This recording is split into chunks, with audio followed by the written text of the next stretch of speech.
Welcome class 12। इस video में आपको आरोह काव्य खंड का चैप्टर 3 जो कि हमारा कुंवर नारायण का है, इसके दो पोर्शन थे। एक तो कविता के बहाने और दूसरा था बात सीधी थी। इन दोनों में से जो है हमारा इस बार में जो है सीबीएसई में कविता के बहाने ही कविता का क्वेश्चन आंसर आएंगे। तो क्वेश्चन आंसर आपको पता है जैसे कि एमसीक्यू आ रहे हैं, तो एमसीक्यू के ही आपको वीडियो भेजी जाएगी। तो देखिए शुरू करते हैं। पहला क्वेश्चन है, कविता को क्या संज्ञा दी है? कि इसमें कवि ने जो है कविता को क्या कहा है? खेल की संज्ञा दी है, बच्चों की दी है, घर की दी है या व्यापकता की दी है? तो कवि ने जो है कविता को क्या संज्ञा दी है? तो कवि ने कविता को खेल की संज्ञा दी है कि कविता जो है एक खेल की तरह है। फिर देखिए नेक्स्ट क्वेश्चन, बच्चा कौन सा बहाना जानता है? कौन सा बहाना जानता है?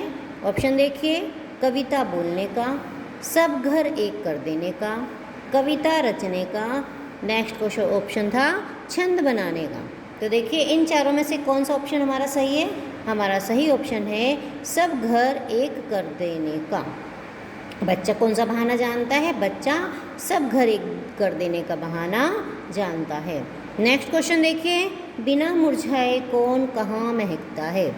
बिना मुरझाए कौन है और कहाँ महकता है? देखिए ऑप्शन, फूल हर जगह महकता है। ऑप्शन है कविता हर जगह महकती है। फिर नेक्स्ट ऑप्शन है कविता और फूल सब जगह महकते हैं। या फिर उपरोक्त सभी। उपरोक्त सभी का मतलब है ये उपरयुक्त सभी, इसका मतलब है जो ऊपर के जो कथन हैं, जो हमें ऊपर बातें ये तीन कही गई हैं, ये तीनों सही हैं। तो इसका सही उत्तर क्या होगा? जो है कविता हर जगह महकती है। कविता ऐसी चीज़ है जो हर जगह महकती रहती है, उसके लिए समय जगह की कोई पाबंदी नहीं है। देखिए नेक्स्ट क्वेश्चन, कविता की तुलना किस किस से की गई है? किस किस से की है या किस किस से की गई है?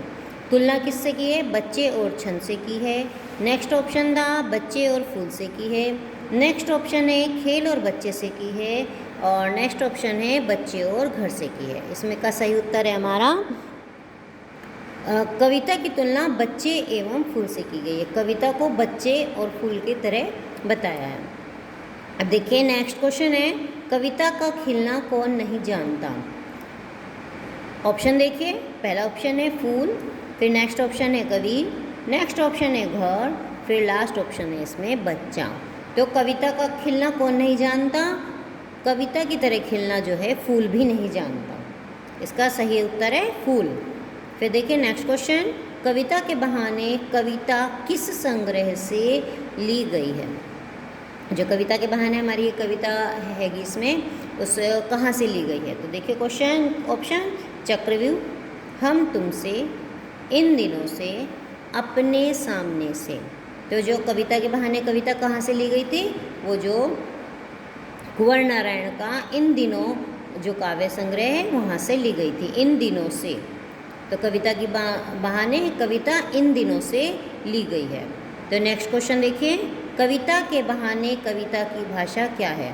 कि जो कविता के बहाने कविता है ये किस भाषा में लिखी गई है या कौन सी भाषा है? देखिए ऑप्शन, साहित्यिक हिंदी, खड़ी बोली, भोजपुरी, उर्दू।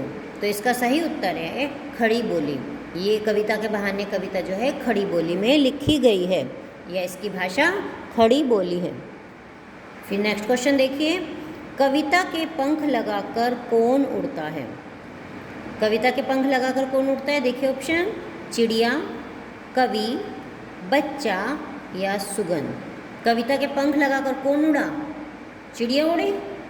नहीं उड़ी, बच्चा भी नहीं उड़ा, सुगंध भी नहीं उड़ी। इसका सही उत्तर है हमारा कवि। कविता के पंख लगाकर कवि तो उड़ा, सब जगह पहुंच गया कवि कविता के बहाने से।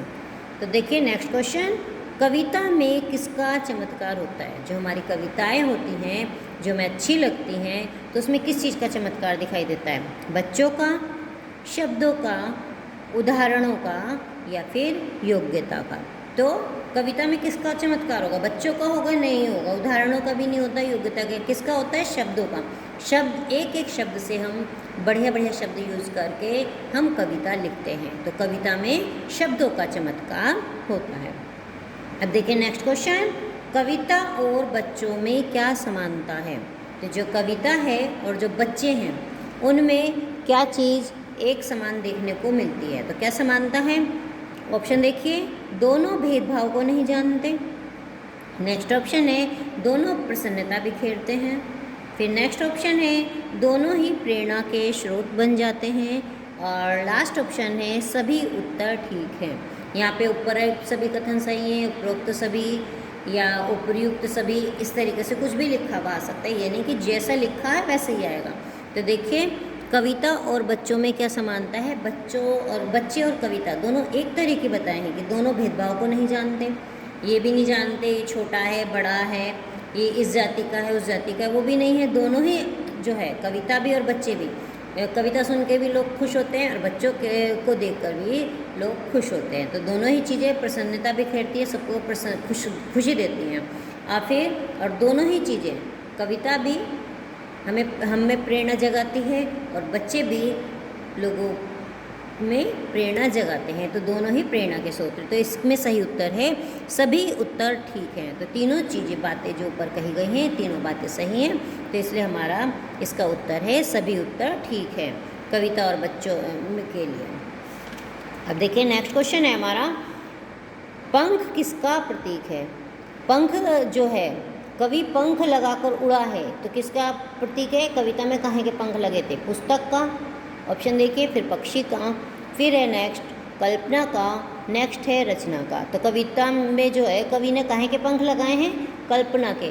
कवि ने कल्पना करके जो है उड़ा है, कविता के बहाने से वो जहाँ नहीं कोई भी पहुँच सकता वहाँ तक उड़ा है। तो उसने पंख किसका प्रतीक हो गया, पंख जो है कल्पना का प्रतीक हो गया। देखिए वीडियो को पूरी देखेगा आपको समझ में आता रहेगा। देन नेक्स्ट क्वेश्चन है, निम्नलिखित में से कौन सी विशेषता कविता की नहीं है। ध्यान से देखिए, कविता की नहीं है, विशेषता बताई है जो कविता की नहीं है। देखिए, यह सर्वव्यापक होती है, इसमें रचनात्मक ऊर्जा होती है।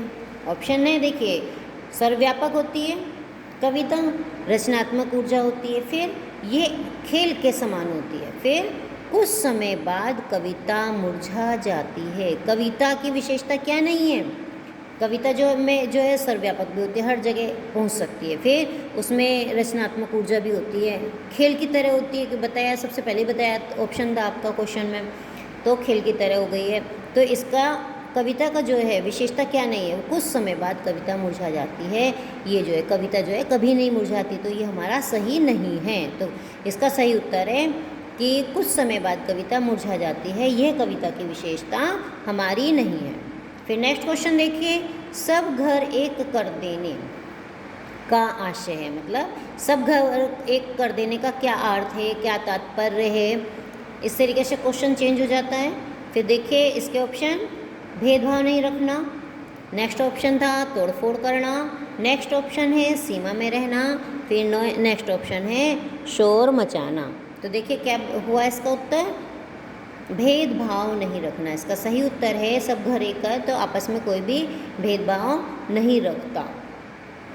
नेक्स्ट क्वेश्चन है, कवि कुंवर नारायण का जन्म कब हुआ था।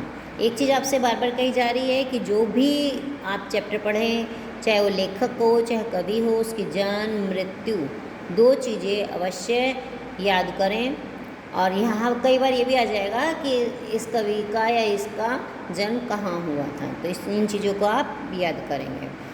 देखिए कुंवर नारायण का जन्म कब हुआ था, सन 1917 में, सन 1925 में, सन 1927 में, सन 1926 में। तो कुंवर नारायण का जन्म सन 1927 ईस्वी में हुआ था, मतलब 1927 में।